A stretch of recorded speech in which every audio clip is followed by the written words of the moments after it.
And we are back with more WWE Payback videos. This time, it is the United States Championship on the line. Dean Ambrose will come up against Kane for the title. Dean Ambrose, of course, the champion, defending it against the big red monster Kane. Now, of course, this all culminated and came together this past week on Raw, where Daniel Bryan and Kane, of course, Team Hell No, have been feuding with the Shield for months and months and months, and they've been back and forth for quite some time now. But basically, Dean Ambrose out of the Shield was the man, the guy who left out, and he went on to win the United States Championship from Kofi Kingston, and Kingston, of course, was put out. So now, I guess, a new contender needed to be made for the United States Championship.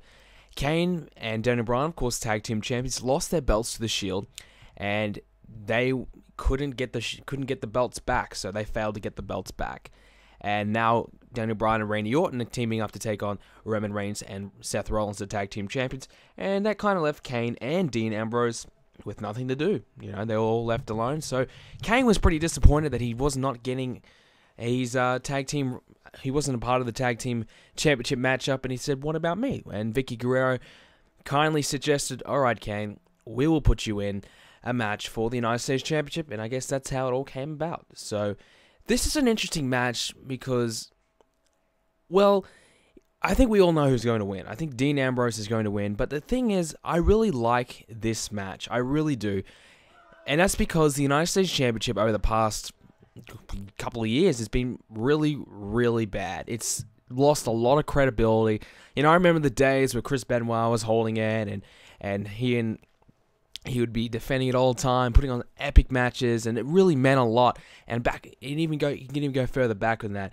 And I remember the days, with some top high mid card guys, or some even main event guys, stepped back a bit, held the championship, built themselves back up, went back to the main event. It's things like that that really made the championship kind of mean something. Now it's kind of like, I don't know, a mid-card who wins a match here and there holds it, and a guy who just jobs out to the main event guys is the United States champion. It doesn't really mean that much.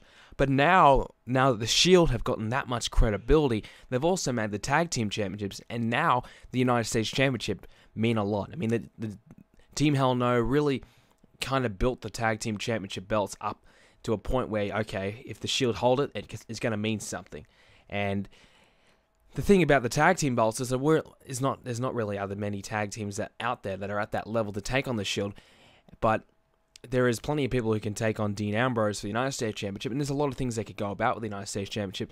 So they obviously have a lot of things they want to do with the Shield, because putting Kane, a guy who could probably pretty comfortably move up to a World Heavyweight Championship or WWE Championship feud, no worries, and instead, they're putting him down to feud with Ambrose for the United States Championship belt, and I think that's a good idea. I think it's a great thing. It really shows that, hey, the United States Championship kind of means something again, which is what it desperately needs to do. It really is not an important belt anymore, and that kind of saddens me because I always saw the US belt as a great way to start off the show, a great way to start off a pay-per-view show. It was a great opening match that they could always do with the US belt.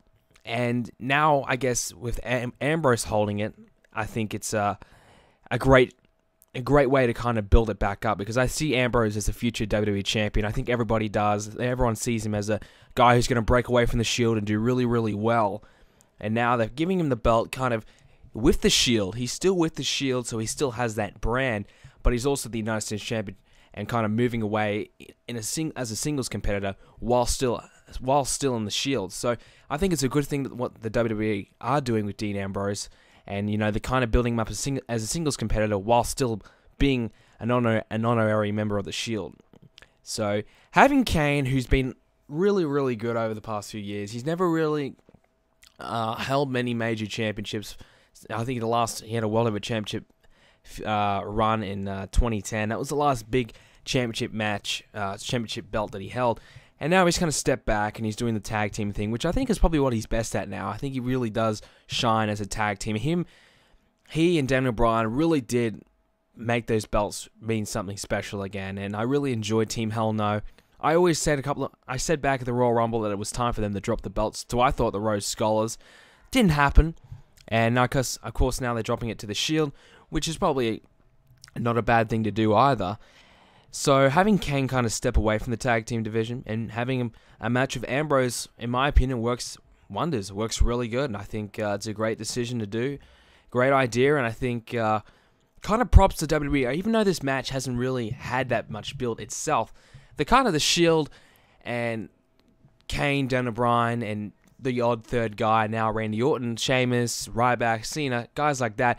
This rivalry's been building for a long time, so it makes sense to have Ambrose and Kane have a matchup, and I guess I'm looking forward to seeing it. I think it won't be the best match of the night, but I think it'll be a solid match. I think Kane is, he's getting up there in age, and I think it's time that he's going to probably start putting over some younger talent as of now, and I think Dean Ambrose is a great guy to do that with. I really see Ambrose as a top star. I think there's a lot of hype about him when he came in, and I was a bit hesitant to kind of give him a chance. A lot of internet fans were really, and I mean really, into Dean Ambrose, thinking he was, pretty much God. But he's certainly proven his worth. I think he's a good wrestler, and he's pretty solid on the mic, and I think he's kind of got it all. So I think he's got a big future ahead, and having him come up against Kane, having him coming up and facing Kane for the belt is a great idea in my opinion, and I think it's going to certainly help Ambrose solidify himself as a future major player. I think beating Kane one-on-one is still a pretty big deal in my opinion. I think for a guy, if you had like a jobber guy or a mid-card to lower mid-card guy, if he beat Kane, that's a big deal. And I wouldn't say Ambrose is that. I see Ambrose as a upper mid-card to almost main event guy already. So having him beat Kane won't exactly mean a hell of a lot, but I still think it's going to do a lot of good for the US Championship belt. Having Kane having a match in there, whether or not it's just the one match, I don't know.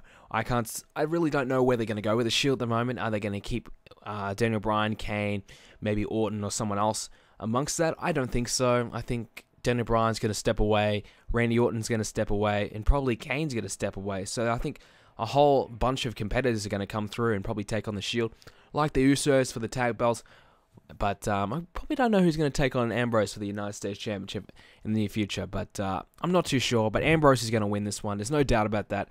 And his title reign has been good so far, and hopefully it continues on for quite some time. I'd like to see him hold the belt for a fair while until he's kind of built that belt up. And whoever beats Ambrose for that belt, it's going to mean a big deal. It's going to be a huge deal. Hopefully WWE plays their cards right, and build up bring up a up-and-coming babyface and beat Dean Ambrose for the belt and have them, go on and achieve success. I think that's a great thing that they can do. Start building up some talent to take on Ambrose, and they really do need to do that because I don't know if they can keep bringing down main event guys to do that. I think they need to kind of build up the mid-card, or otherwise the belt's going to be a bit above any mid-card guy. If any mid-card guy like R-Truth comes and takes on Ambrose, it's not going to mean much, So that's just my thoughts and opinions on this match, guys. If you enjoyed the video, make sure you leave a like. Comments just also appreciate it as well. Guys, hope you enjoyed this match at Payback. Hope you guys enjoy Payback. I'm looking forward to it.